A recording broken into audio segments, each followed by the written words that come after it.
American voters are smart, but they're also human. So they're going to have an emotional response to some of these divisive issues, right? Yeah. So what would you have them do when they have that response to something they see online? So if something's presented to you on whatever your social media platform of choice is, whether it's a meme or whether it's an article or just somebody's post, look at it and say, okay, they're making a claim. Can I verify it? So hop over into your favorite search engine, try to verify it. If it's not true, do you really want to be propagating or promulgating this story? But it's hard. It's hard. But let me also give the social media companies some credit. I think particularly where we were in 2016, there's been a significant amount of effort on the part of the companies to identify these campaigns, take them off, but also provide more transparency in terms of this is a political ad or whatever it is. Making you and me as consumers of this information make a more informed consumer. You're getting the support you need from Facebook? Absolutely. Yeah. So we all are making decisions based on imperfect information, but there's enough sort of indicators of what is suspicious activity, inauthentic activity, and we want those channels to open up between the government and the private sector. So Facebook is doing what it needs to do to identify fake accounts and fake information. I think they've been on a roll lately, that's for sure. What about Twitter? Is Twitter doing enough? They're not going to run political ads, they announced, but you go on Twitter and everything else on True that you want to find is on there. So I think Twitter's also done a good job.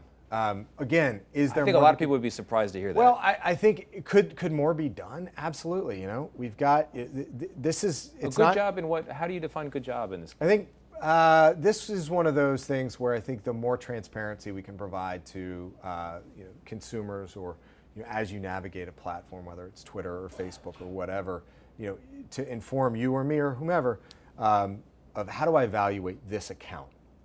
How can I determine the legitimacy or the authenticity of this information as it's being provided to me? I think that's the goal, and they're moving in the right direction. You've got the president's campaign and the president's surrogates promoting messages from Russian operatives. This is according to the Mueller report. You've got the president's son retweeting a Russian operative, and you've got the president himself more than 140 times retweeting unverified accounts on Twitter, many of which are later suspended for conspiracy theories and extremist content. How do you deal with that? It seems like the very thing you're fighting is happening at the highest levels of our government. My core area of focus is the election infrastructure, the systems, the folks.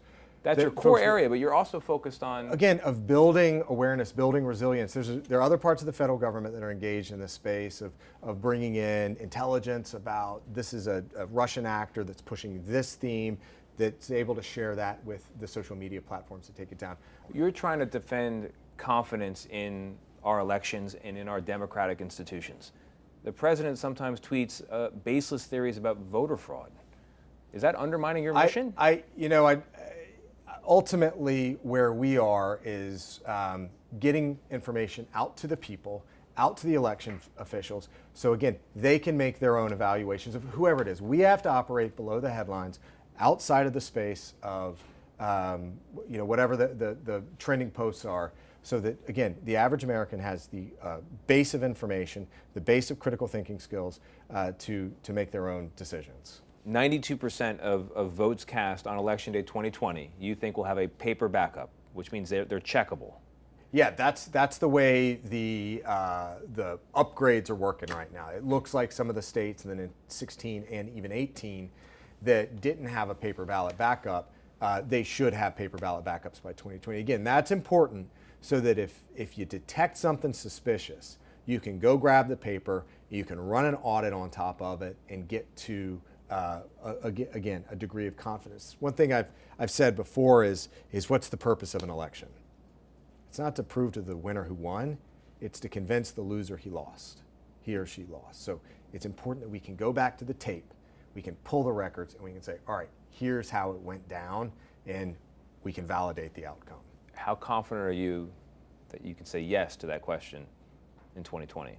I'm significantly more confident than where we were, I think, in 16 and even 18.